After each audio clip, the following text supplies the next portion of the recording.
ನಮಸ್ಕಾರ, good morning ಎಲ್ರಿಗೂ. Welcome back to my YouTube channel. ನಾನು ನಿಮ್ಮ ಕಾವ್ಯ ಕೂಡ. ಸೊ ಇವತ್ತು ಬೆಳಗ್ಗೆನೇ ಎದ್ದು ಕೂಡಲೇ ನಮ್ಮ ಹೊಸ ಮನೆ ಹತ್ರ ಹೋಗೋಣ ಅಂತ ಹೋದ್ವಿ. ಇದೊಂದು ಅಡಿಕ್ಷನ್ ಆಗಿಬಿಟ್ಟಿದೆ. ಬೆಳಗ್ಗೆ ಅಂದರೆ ನೋಡೋದು ಹೋಗೋದು ಎಲ್ಲರ ಮನೆಯಲ್ಲೂ. ಅಂದರೆ ಯಾರಾದರೂ ಈ ಥರ ಏನಾದರೂ ಹೊಸದಾಗಿ ಏನಾದರೂ ಮಾಡ್ತಾಯಿದ್ದಾರೆ ಅಥವಾ ಏನಾದರೂ ಗಿಡ ಏನಾದರೂ ಹಾಕಿದ್ದಾರೆ, ಹೊಸದೇನಾದರೂ ಇದ್ದರೆ ಅದನ್ನೇ ನೋಡ್ತಾ ಇರಬೇಕು. ಇಲ್ಲಿ ಏನು ಬರುತ್ತೆ, ಇಲ್ಲಿ ಹೆಂಗಿರುತ್ತೆ, ಇದು ಹೆಂಗೆ ಬಿಡುತ್ತೆ, ಈ ಥರದ್ದೊಂದು ಎಲ್ಲನೂ ಇರುತ್ತಲ್ವ. ಸೊ ಅದೇ ಥರ ನಾವು ಕೂಡ ಮನೆ ಹತ್ರ ಹೋಗಿ ನೋಡಿಕೊಂಡು ನಿಂತ್ಕೊಂಡಿದ್ವಿ. ಅದಲ್ಲದಂತೆ ಅಣ್ಣಂಗೆ ಸ್ವಲ್ಪ ಫೋಟೋ ಕಳಿಸ್ಬೇಕಿತ್ತು, ಹಾಗಾಗಿ ಎಲ್ಲ ನಿಂತ್ಕೊಂಡಿದ್ವಿ. ಜೊತೆಗೆ ನಮ್ಮ ರಾಜಿ ಕೂಡ ಬಂದಿದ್ದಾಳೆ. ಲಾಸ್ಟ್ ಬ್ಲಾಗಲ್ಲೇ ನೋಡಿದ್ದೀರಾ, ಬಂದಿದ್ಲು. ಅವಳು ಕೂಡ ಊರಲ್ಲೇ ಇದ್ಲು, ಹಾಗಾಗಿ ಅವಳು ಕೂಡ ನಾನು ಎಲ್ಲರೂ ನೋಡ್ತಾ ನಿಂತಿದ್ವಿ. ಅದಾದಮೇಲೆ ಬಂದೆ ಮನೆ ಹತ್ರ. ಬಂದುಬಿಟ್ಟು ನೆನ್ನೆ ಎಲ್ಲ ಮಾಡಿಟ್ಟಿದ್ನಲ್ವ, ಇದು ಬೀಟ್ರೂಟ್ ಜ್ಯೂಸಿಂದು, ಅದೆಲ್ಲ ಐಸ್ ಕ್ಯೂಬ್ಗಳೆಲ್ಲ ರೆಡಿಯಾಗಿದೆ. ಸೊ ಅದನ್ನು ಈಗ ಗ್ಲಾಸ್ಗೆ ಹಾಕ್ಕೊಂಡು ನೀರು ಹಾಕ್ಕೊಂಡು ಕುಡಿಬೇಕು. ಸೊ ರೆಗ್ಯುಲರ್ ಕುಡಿಯೋಣ ಅಂತ ಇದೆಲ್ಲನೂ ಫಾಲೋ ಮಾಡ್ತಾ ಇದ್ದೀನಿ. ನೋಡೋಣ, ನಿಮ್ಮ ಜೊತೆ ಕೂಡ ಶೇರ್ ಮಾಡ್ತೀನಿ ಅದು ಹೇಗಿರುತ್ತೆ ರಿಸಲ್ಟು ಅನ್ನೋದನ್ನ. ಸೊ ಈಗ ನೋಡ್ತಾ ಇರ್ಬೋದು, ಒಂದು 2ರಿಂದ 3 ಹಾಕ್ಕೊಂಡೆ. ಯಾಕಂದರೆ 2 ಹಾಕ್ಕೊಂಡ್ರೆ ಸ್ವಲ್ಪ ನೀರು ನೋಡ್ಕೊಂಡು ಹಾಕ್ಕೊಳ್ಬೇಕಾಗುತ್ತೆ. ನೀವು ತೀರಾ ನೀರಂಗಿದ್ರೆ ಅದು ಅಂಶಗಳೇನೂ ಇರಲ್ಲ. ರೆಗ್ಯುಲರಾಗಿ ಅದನ್ನೇ ಫ್ರೆಶ್ಶಾಗಿ ರುಬ್ಕೊಂಡು ಕುಡಿದ್ರೆ ತುಂಬಾ ಚೆನ್ನಾಗಿರುತ್ತೆ, ಕುಡಿಬೋದು. ಬಟ್ ಈ ನೀರಲ್ಲಿ ಹಾಕೋದ್ರಿಂದ ಅಟ್ಲೀಸ್ಟ್ ನೀರು ಅಲ್ಲ ಅಥವಾ ಇದು ಅಲ್ಲ ಅನ್ನೋ ಥರ ಇದ್ಬಿಡುತ್ತೆ. ಅದಕ್ಕೆ ಸ್ವಲ್ಪ ಜೇನುತುಪ್ಪನ ಸೇರಿಸ್ಕೊಂಡು ಕುಡಿಯೋದ್ರಿಂದ ಟೇಸ್ಟ್ ಕೂಡ ಬೆಟರ್ ಆಗಿರುತ್ತೆ. ಜೇನುತುಪ್ಪ ಕೂಡ ಒಳ್ಳೆಯದು, ಹಾಗಾಗಿ ಜೇನುತುಪ್ಪ ಮಿಕ್ಸ್ ಮಾಡಿಕೊಂಡು ಕುಡಿಯೋಣ ಅಂತ ಮಿಕ್ಸ್ ಮಾಡ್ಕೊಳ್ತಾ ಇದ್ದೀನಿ. ನಾನು ಕೂಡ 1-2 ಐಸ್ ಕ್ಯೂಬ್ ಹಾಕ್ಕೊಂಡೆ. ಅದು ಯಾಕೋ ಸರಿ ಹೋಗಲಿಲ್ಲ, ಅಂದರೆ ಜಾಸ್ತಿ ನೀರು ಹಾಕ್ಬಿಟ್ಟಿದೆ. ಅದಕ್ಕೋಗಿ 3 ಐಸ್ ಕ್ಯೂಬ್ ಹಾಕ್ಕೊಂಡು ಎಲ್ಲ ಚೆನ್ನಾಗಿ ಮಿಕ್ಸ್ ಮಾಡಿಕೊಂಡು ಕುಡಿತಾ ಇದ್ದೀನಿ. ಈಗ ಆರಾಮಾಗೆ ಕುತ್ಕೊಂಡು ಕುಡಿದು ಈಗ ಗ್ಲಾಸ್ ಎಲ್ಲ ತೊಳೆದಿಕ್ಕಿ ಒಳಗಡೆ ಬಂದರೆ ನೋಡ್ತಾ ಇರ್ಬೋದು. ಇವತ್ತು ಇವಳು ಇದ್ಲಲ್ವ, ಹಾಗಾಗಿ ಏನು ಅಡುಗೆ ಮಾಡ್ತಾಯಿಲ್ಲ, ಎಲ್ಲನೂ ಹಚ್ಚಿಟ್ಕೊಡೋದು ಇದನ್ನು ಹೆಲ್ಪ್ ಮಾಡ್ತಾಯಿದ್ಲು ಅಷ್ಟೇ. ಅಂದರೆ ಅವಳೇನು ಮಾಡ್ತೀನಿ ಅಂತ ಏನು ಮಾಡಲ್ಲ, ನಾವುಗಳೇ ಅಷ್ಟು ಕೆಲಸ ಅಂದರೆ ದೂರ ಅಂತೀವಿ. ಸೊ ಹಾಗಾಗಿ ಮಾಡಿಕೊಡು ಹಚ್ಕೊಡು ಅಂತ ಹೇಳಿದ್ದಕ್ಕೆ ಕೂತ್ಕೊಂಡು ಹಚ್ತಾ ಇದ್ದಾಳೆ. ಎಲ್ಲನೂ ಇವತ್ತು ಮಸ್ಸೊಪ್ಪು ಮಾಡೋದ ಅಂತ ಎಲ್ಲನೂ ಮಸ್ಸೊಪ್ಪಿಗೆ ಸೊಪ್ಪು ಮತ್ತು ಈರುಳ್ಳಿ ಬದನೆಕಾಯಿ ಎಲ್ಲನೂ ಹಾಕಿ ರೆಡಿ ಮಾಡ್ಕೊಳ್ತಾ ಇರೋದು. ಅಂದರೆ ಎಲ್ಲನೂ ಕಟ್ ಮಾಡಿ ಕೊಡ್ತಾ ಇದ್ದಾಳೆ. ಅಷ್ಟರಲ್ಲಿ ಲೇಬರ್ಸ್ ಕೂಡ ಬಂದರು, ಮನೆ ಕಟ್ಟೋರು. ಹಾಗಾಗಿ ಅವ್ರಿಗೆ ಬೆಳಗ್ಗೆ ಟೀ ಜೊತೆಗೆ ಸ್ಟಾರ್ಟ್ ಆಗುತ್ತೆ ಅವ್ರದ್ದು ಕೂಡ ಕೆಲಸ. ಹಾಗಾಗಿ ಟೀ ಕೂಡ ರೆಡಿ ಆಯಿತು, ಟೀ ಕೂಡ ಕೊಟ್ಟು ಬರೋಕ್ಕೆ ಹೋದರು. ಈ ಕಡೆ ಇವಳೆಲ್ಲ ಸೊಪ್ಪೆಲ್ಲ ಸೋಸ್ಬಿಟ್ಟು ಇನ್ನೇನು ಫ್ರಿಡ್ಜ್ ಒಳಗೆ ಎತ್ತಿಟ್ಟಿದ್ದು ಅದನ್ನೆಲ್ಲನೂ ಕಟ್ ಮಾಡ್ತಾ ಇದ್ದಾಳೆ. ಎಲ್ಲ ಮೆಂತ್ಯ ಪಾಲಕ್ಕೆಲ್ಲ ಮಿಕ್ಸ್ ಸೊಪ್ಪು ಹಾಕಿ ಮಸ್ಸೊಪ್ಪು ಮಾಡೋದ ಅಂತ ಎಲ್ಲನೂ ರೆಡಿ ಮಾಡ್ಕೊಳ್ತಾ ಇರೋದು. ಸೊ ನೋಡ್ತಾ ಇರ್ಬೋದು, ಈ ಕಡೆ ನಮ್ಮ ಧ್ರುವಂತ ಟೀ ಕುಡಿಯೋಕ್ಕೆ ಅಭ್ಯಾಸ ಮಾಡ್ಕೊಂಡ್ಬಿಟ್ಟಿದ್ದಾನೆ. ನಾವು ಡೈಲಿ ಲೇಬರ್ಸ್ಗೆ ಟೀ ಮಾಡ್ತೀವಲ್ವ, ಅವನಿಗೇನೋ ಟೀ ಇಷ್ಟ ಆಗಿಬಿಟ್ಟಿದೆ.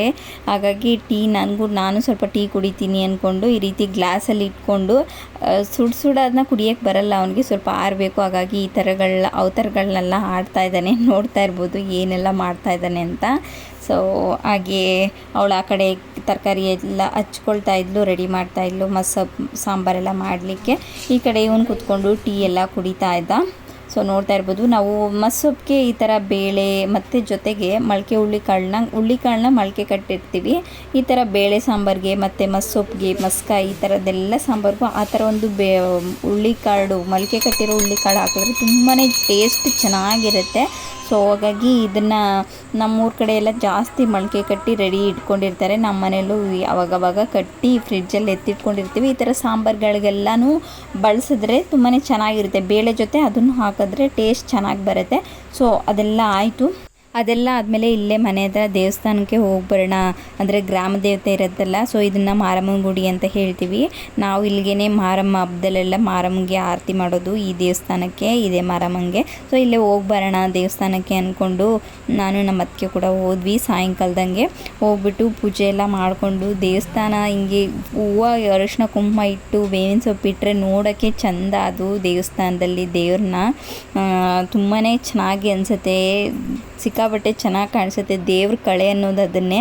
ಸೊ ಹಂಗೆ ಪೂಜೆ ಎಲ್ಲ ಮಾಡಿಕೊಂಡು ಸ್ವಲ್ಪ ಹೊತ್ತು ಅಲ್ಲೇ ಕೂತಿದ್ದು ಹೊರಡೋಣ ಅಂತ ಸ್ವಲ್ಪ ದೇವಸ್ಥಾನದಲ್ಲಿ ಪೂಜೆ ಎಲ್ಲ ಮುಗಿಸ್ಕೊಂಡು ಪೂಜೆ ಎಲ್ಲ ಮಾಡಿ ನಾವು ಕೂಡ ಕೂತ್ಕೊಂಡಿದ್ವಿ. ಏನೋ ದೇವಸ್ಥಾನಕ್ಕೆ ಹೋಗಿ ಬಂದರೆ ಅದೊಂಥರ ನೆಮ್ಮದಿ ಅಂತಲೇ ಹೇಳ್ಬೋದು ಮನಸ್ಸಿಗೆ. ಸೊ ಸ್ವಲ್ಪ ಹೊತ್ತು ಕೂತಿದ್ದು ಅಲ್ಲಿಂದ ಈಗ ಮನೆ ಕಡೆ ಹೊರಡ್ತಾ ಇದ್ದೀವಿ ನಾವು ಕೂಡ. ಸೊ ನೆಕ್ಸ್ಟ್ ಡೇ ಮಾರ್ನಿಂಗು ಈಗ ಇಡ್ಲಿ ಮಾಡೋಣ ಅಂತ ಅಂದ್ಕೊಂಡೆ. ಮನೇಲಿ ಅನ್ನ ಸಾಂಬಾರು ಎಲ್ಲರೂ ಮಾಡಿದ್ರು, ಮೂಲಂಗಿ ಸಾಂಬಾರು ಇವತ್ತು. ಯಾಕೋ ನನಗೆ ಇಡ್ಲಿ ತಿನ್ಬೇಕನ್ನಿಸ್ತು, ಹೇಗಿದ್ರು ಫ್ರಿಡ್ಜಲ್ಲಿ ಇಟ್ಟಿದೆ ಅಲ್ವಾ.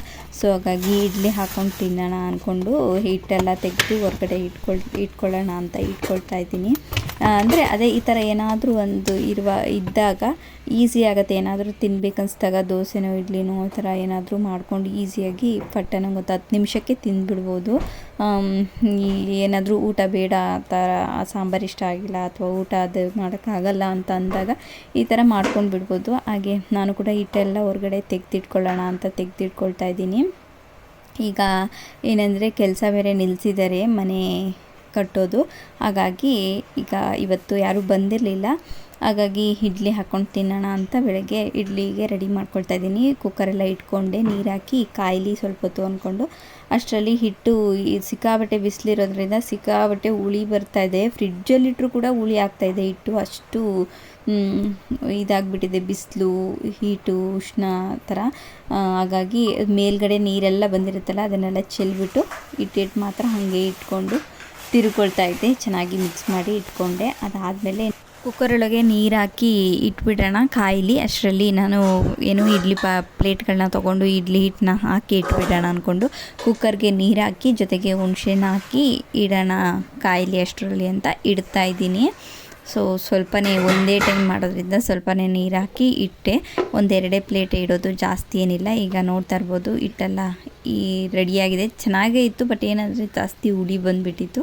ಸೊ ಹಾಗಾಗಿ ಬಿಸಿಲು ಜಾಸ್ತಿ ಇರೋದ್ರಿಂದ ಈಗ ನಾನು ಪ್ಲೇಟ್ ಹಾಕ್ಕೊಳ್ತಾ ಇದ್ದೀನಿ. ಅಂದರೆ ಇಡ್ಲಿ ಪ್ಲೇಟ್ಗೆ ಈ ರೀತಿ ಒಂದು ಏನು ಹೇಳ್ತಾರೆ ಕವರ್ಗಳನ್ನ ಹಾಕ್ಕೊಂಡಿದ್ದೀನಿ, ಪ್ಲಾಸ್ಟಿಕ್ ಕವರ್ಗಳನ್ನ.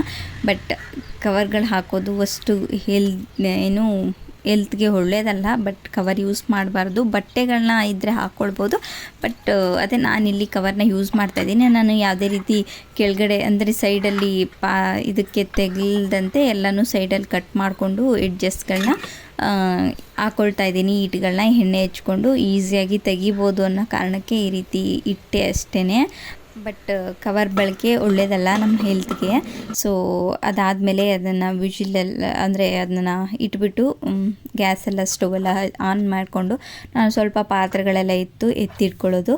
ಸೊ ಹಾಗಾಗಿ ಪಾತ್ರೆಗಳೆಲ್ಲ ಒಂದು 10 ಮಿನಿಟ್ಸ್ ಅಷ್ಟರಲ್ಲಿ ಇಡ್ಲಿಗಳೆಲ್ಲ ರೆಡಿ ಆಗುತ್ತೆ. ಅಷ್ಟರಲ್ಲಿ ನಾನು ಇಲ್ಲಿ ಸ್ವಲ್ಪ ಎತ್ತಿಡೋದೆಲ್ಲ ಇತ್ತು, ಹಾಗಾಗಿ ಪಾತ್ರೆಗಳನ್ನೆಲ್ಲ ಸ್ವಲ್ಪ ಎತ್ತಿಟ್ಕೊಳ್ಳೋಣ ಆಗತ್ತೆ ಅಂದ್ಕೊಂಡು ಪಾತ್ರೆಗಳನ್ನೆಲ್ಲ ಎತ್ತಿಟ್ಕೊಳ್ತಾ ಇದ್ದೀನಿ. ನೋಡ್ತಾ ಇರ್ಬೋದು ಯಾವ ರೀತಿ ಕಾಣಿಸ್ತಾ ಇದೆ ಅಂತ.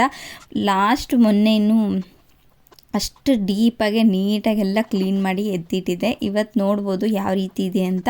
ಎಲ್ಲಿ ನೋಡಿದ್ರು ಏನು ನೋಡಿದ್ರು ಹರಡಿರೋ ಥರನೇ ಕಾಣಿಸುತ್ತೆ. ಬಟ್ ಅದೇ ನಾನು ಅವತ್ತೇ ಹೇಳಿದ್ನಲ್ವ, ಎಷ್ಟೇ ಮಾಡಿದ್ರು ಇಷ್ಟೇ ಹಣೆ ಬರ ಅನ್ನೋ ಥರ ಅದೇ ಥರನೇ ಇರೋದು. ಏನು ಮಾಡೋಕ್ಕಾಗಲ್ಲ. ಎಷ್ಟೇ ನೀಟ್ ಮಾಡಿದ್ರು ಅದು ಹಂಗಂಗೆ ಇರಲ್ಲ, ಅಲ್ಲಲ್ಲೇ ಇರಲ್ಲ. ಸೊ ಹಾಗಾಗಿ ಇವತ್ತು ಪಾತ್ರೆಗಳನ್ನೆಲ್ಲ ಎತ್ತಿಟ್ಕೊಂಡು ಅಷ್ಟರಲ್ಲಿ ಇಡ್ಲಿಗಳು ಕೂಡ ರೆಡಿ ಆಯಿತು. ನೋಡ್ತಾ ಇರ್ಬೋದು ಈ ರೀತಿ ಫ್ರೀಯಾಗಿ ಬರುತ್ತೆ. ಏನು ಅಂದರೆ ಬಟ್ಟೆ ಅಥವಾ ಈ ರೀತಿ ಪೇಪರ್ನ ಹಾಕೋದ್ರಿಂದ ಈಸಿಯಾಗಿ ಬರುತ್ತೆ. ಅಂಟ್ಕೊಳ್ಳೋದು ಅದೆಲ್ಲ ಏನೂ ಮಾಡಲ್ಲ. ಹಾಗಾಗಿ ಈ ರೀತಿ ಹಾಕ್ಕೊಂಡಿದ್ದೆ, ಈಸಿಯಾಗಿ ಬಂತು. ನಾನು 2 ಪ್ಲೇಟ್ ಮಾತ್ರ ಹಾಕ್ಕೊಂಡಿದ್ದೆ. ಜೊತೆಗೆ ಅಂದರೆ ಧ್ರುವಂಗೆ ಕೊಟ್ಟೆ, ನಾನು ತಿಂದೆ. ಈ ರೀತಿ ಪ್ಲೇಟ್ಗೆ ಸಾಂಬಾರು ಕೂಡ ಇತ್ತು, ಚಟ್ನಿ ಜೊತೆಗೆ ಇಡ್ಲಿನ ತಿನ್ನೋಣ ಅಂತ ತಿಂತಾಯಿದ್ದೀನಿ. ಸೊ ಇದಾಗಿತ್ತು ಇವತ್ತಿನ ನನ್ನ vlog. So thank you for watching this video. ಮತ್ತೊಂದು ಹೊಸ ವಿಡಿಯೋ ಜೊತೆ ಸಿಗ್ತೀನಿ. ಬಾಯ್ ಬಾಯ್.